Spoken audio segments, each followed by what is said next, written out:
En France, il y a de plus en plus de cancers pédiatriques, de plus en plus de handicaps, de plus en plus de maladies auto-immunes pour nos enfants. Il y a aussi de plus en plus de suicides chez les moins de 15 ans.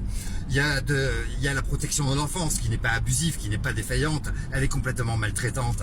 En dehors de la torture psychologique et physique que les enfants subissent dans les foyers de la protection de l'enfance ou dans leur famille d'accueil, il y a aussi la prostitution, il y a la drogue, il y a pas mal de choses. Je vous rappelle juste entre guillemets que les deux frères, les deux tarés là, de l'hypercachère à Paris, ou encore l'autre débile mental de Toulouse, je vous rappelle juste que ce sont des jeunes de la protection de l'enfance. Ils sortaient de la protection de l'enfance. Ce sont des monstres que la France a fabriqués.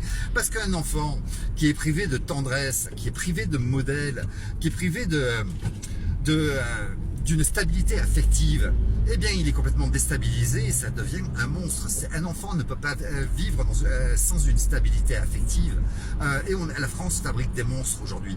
Les jeunes qui sont dans la protection de l'enfance aujourd'hui sont les monstres que vous retrouverez dans les rues de demain qui violeront vos filles ou poignarderont vos fils. En France,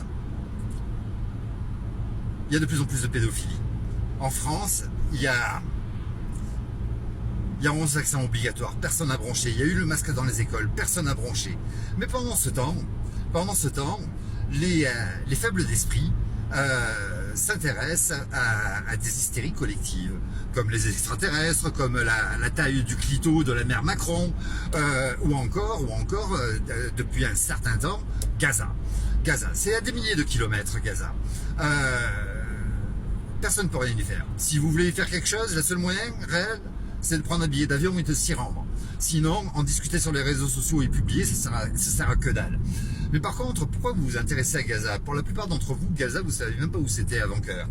Les écrans, la télévision, les médias, la politique et les réseaux sociaux vous invitent à vous concentrer dessus.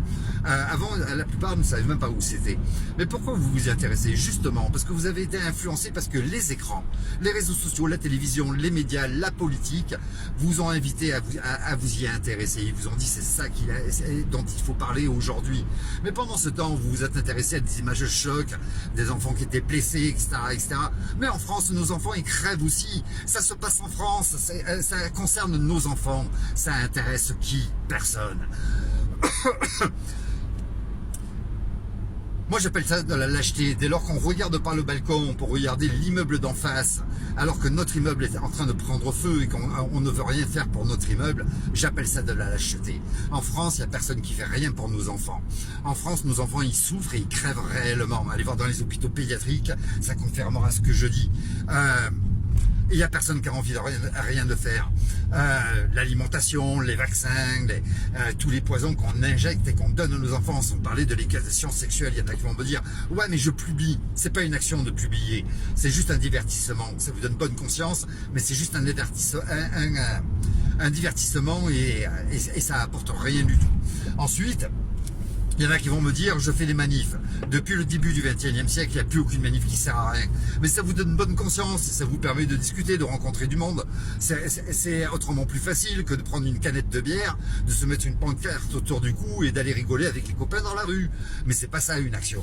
Le droit, il se défend par le droit. Je vous rappelle juste que la Constitution définit la République comme étant la gouvernance du peuple, par le peuple, pour le peuple, et que les droits de l'homme nous donnent un certain pouvoir et définissent aussi l'ensemble des crimes contre l'humanité. Et concernant nos enfants, pour ne parler que d'eux, eh bien, crime contre l'humanité, il y a le génocide, il n'est pas sur Gaza, il est dans le monde entier. Et en France, nos enfants souffrent d'un véritable génocide aussi.